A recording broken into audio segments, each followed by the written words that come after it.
Mana bisa? Saya nggak mungkin bayar royalti ke dia karena saya akan bayar. Saya kan main diundang oleh event organizer.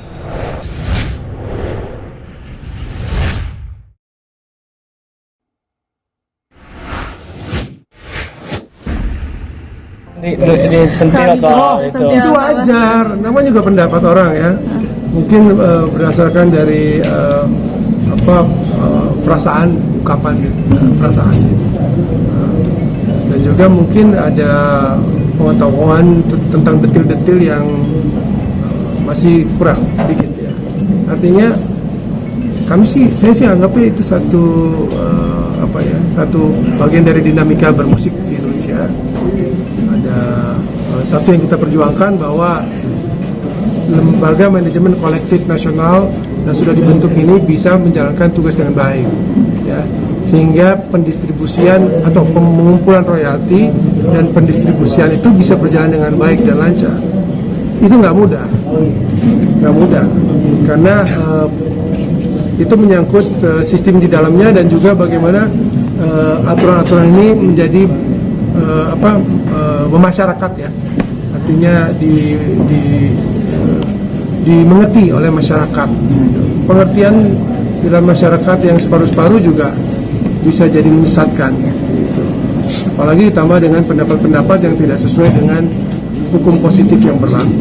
Apa yang saya katakan adalah hukum positif itu, hukum positif tahu nggak? Nggak tahu. Hukum positif itu adalah hukum yang berlaku. Hukum yang berlaku, aturan-aturan yang tertulis yang berlaku dalam suatu negara. Jadi apa yang berlaku adalah LMKN adalah pengumpul dan pembagi royalti ya kepada yang berhak.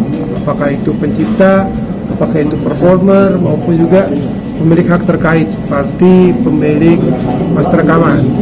Ketika lagu itu diputar di tempat-tempat komersil, misalnya di pesawat terbang, di restoran, di karaoke, kemudian di mana ya, dalam tujuan komersil, maka ada hak daripada pemilik hak ini yang harus diambil, dikolek dan kemudian dibagikan.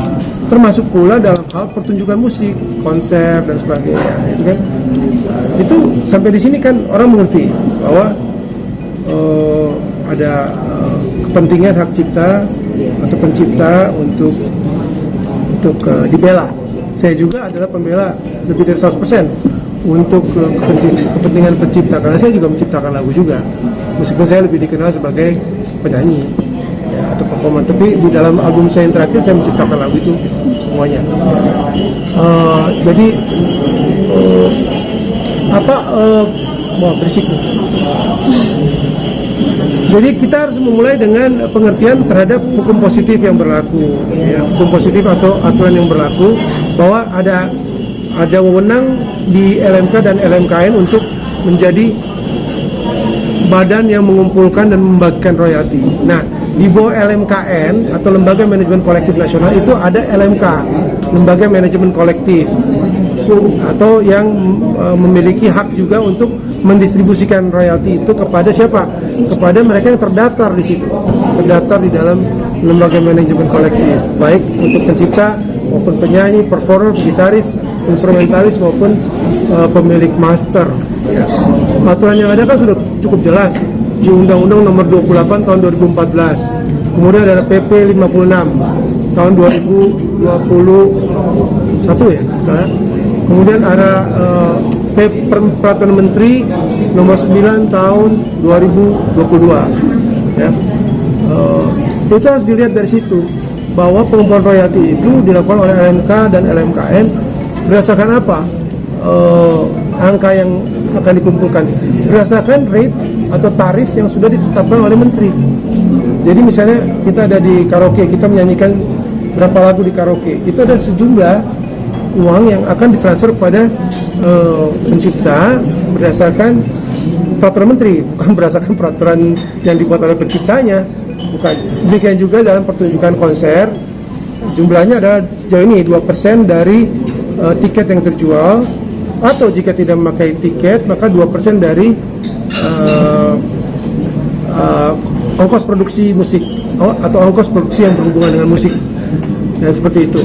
Jadi ada aturan mengenai tarif yang harus digarisbawahi. ya, bukan LMKN tuh atau LMK tuh bisa membuat aturan sendiri. Kamu bayar segini ya, karena pencipta saya minta nih, gitu kan? Karena pencipta yang ada tergabung dari saya dalam organisasi saya minta kamu harus bayar segini atau kamu harus bayar segitu. Nggak bisa seperti itu.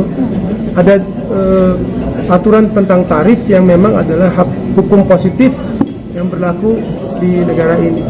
Ahmad Dhani tergabung dalam LMK WAMI sebagai pencipta dan dia akan tunduk terhadap aturan-aturan yang ditegakkan oleh LMK WAMI dalam hal pengumpulan royalti, yaitu 2% dari jumlah tiket yang terjual atau 2% dari ongkos produksi yang dikeluarkan untuk kepentingan musik. Saya nggak mungkin bayar royalti ke dia karena saya akan bayar, saya kan main diundang oleh event organizer. Nah, event organizer itulah yang bertanggung jawab pada LMK atau LMKN ya, kemudian mendata lagu-lagu apa yang dibawakan ya. Lalu event organizer sebagai user harus membayar sejumlah uang kepada LMK atau LMKN. Nah, jumlahnya berapa? Jumlahnya adalah 2% dari tiket atau 2% dari ongkos produksi yang dikeluarkan oleh event organizer.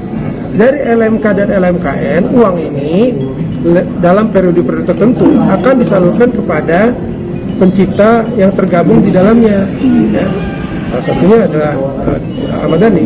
Jadi bukan Mas Oce yang nggak bayar royalti, tapi memang itu urusan penyelenggara gitu ya. Urusan penyelenggara event musik dan lembaga pengumpul royalti yang bernama LMK dan LMK.